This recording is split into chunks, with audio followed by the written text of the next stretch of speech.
kystfiske og svømmedykkeranmeldelse Glatved Strand på Djursland ud til Kattegat. Cirka 500 meter nord for udskibningsmålen, som man aner i det fjerne. Det er et af de kendte jagtdykkesteder på Djursland. Men hvordan er det lige her syd for os? Man kigger på krak-hybridkortet, så kan man se, at der går et rimeligt bredt tangbælte langs med kysten op mod molen. Og ideen er at tage et kig under vandet på det tangbælte, især på tangbæltets yderkant ud mod sand.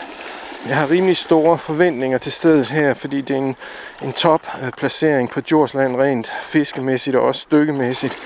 Men lad os prøve at se, hvordan der er under vandet her den 17. juli 2015 omkring klokken 10 morgen. En knap fodboldstore sten, det første stykke på vej derud, med masser af sunde tangvækster på. Der var et solidt kontingent af havkarusseagtige fisk. Tangbrammen er svømmet en 400 meter op mod molen deroppe, langs med brammen primært. Der var skrubber, og der var sletvarer, og der var vist også en pikvare. Måske ikke helt så mange fisk, som jeg forventede, men altså rigeligt til at få et aftensmåltid og mere til. Så det handler om at udvise mådehold sådan et sted her.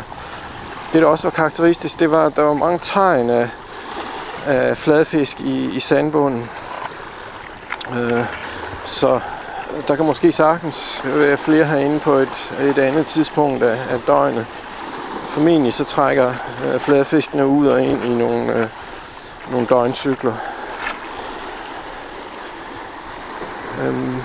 Alting så sundt ud. Det er jo Kattegat, Djurslands stenrige østkyst.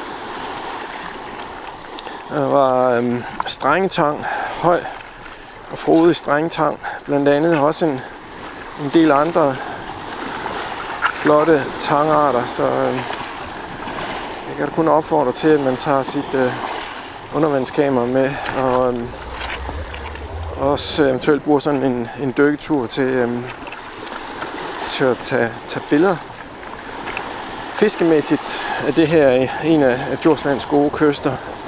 Jeg så ikke nogen havørred, men de er her. Jeg tror, jeg larmer lige vel meget med mit udstyr til, at jeg får øje på dem. Jeg har snakket med en dykker i går, der så et par stykker i cirka samme område. Jeg så en, og jeg har faktisk ikke set særlig meget. Jeg har faktisk slet ikke set de 10-12 dyk, jeg har lavet i år. Og det vil jeg tro, fordi at de smutter, når de hører sådan en meget komme drønende.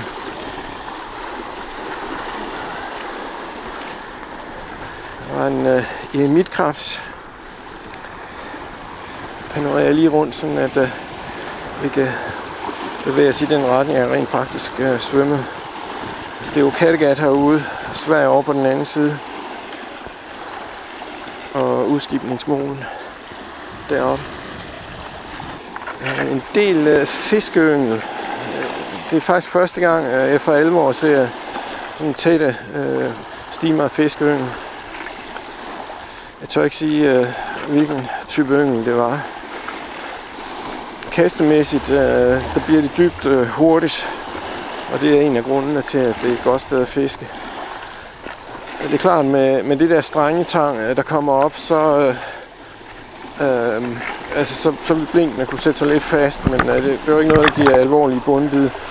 Og i maj måned, når der er fiskeri efter hornfisk, der er det simpelthen ikke nær så højt.